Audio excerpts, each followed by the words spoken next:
નમસ્કાર, વંદે માતરમ સાથીઓ. આજે જ ગુજરાતના ઉપમુખ્યમંત્રી અને ગૃહમંત્રી હર્ષ સંઘવીનો એક વિડીયો જોયો. હસવું આવ્યું અને એમ થયું કે આવો મારો ગુજરાતનો નાયબ મુખ્યમંત્રી, આટલો નબળો ગૃહમંત્રી.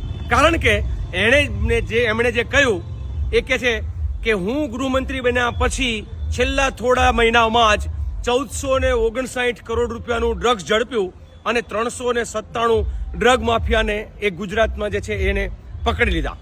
સવાલ એ થાય હર્ષભાઈ કે 397 છે એ કેટલા હજારમાંથી તમે પકડ્યા, કેટલામાંથી પકડ્યા?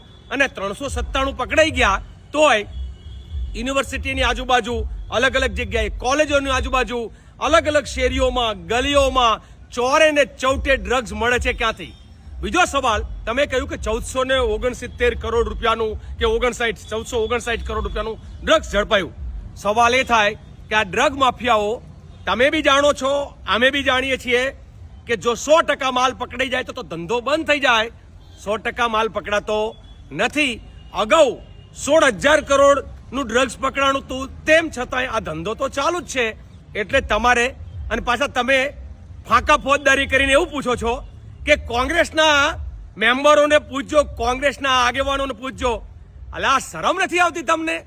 ગુજરાતનું શાસન તમારા હાથમાં છે, ગુજરાતની સત્તા તમારા હાથમાં છે.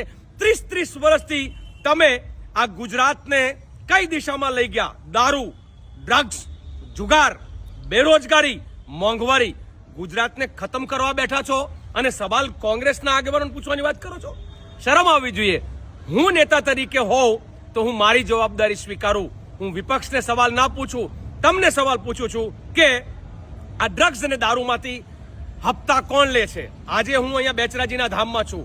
તમે કોઈ પણ ધામમાં જઈને જુઓ, ગુજરાતના દરેક પવિત્ર ધાર્મિક સ્થળો છે, ત્યાં દારૂ ને ડ્રગ્સ વેચાય છે. જવાબદાર કોણ? આના માટે પાપ કોનું? આ પાપ ભારતીય જનતા પાર્ટીના શાસકો કરી રહ્યા છે. અને તોય તમે પાછા એમ કહેજો સવાલ કોંગ્રેસમાં જઈને પૂછો. શરમ આવવી જોઈએ તમને. ગૃહમંત્રી તરીકે રાજીનામું આપો, તમારામાં ત્રેવડ ના હોય તો. ધન્યવાદ.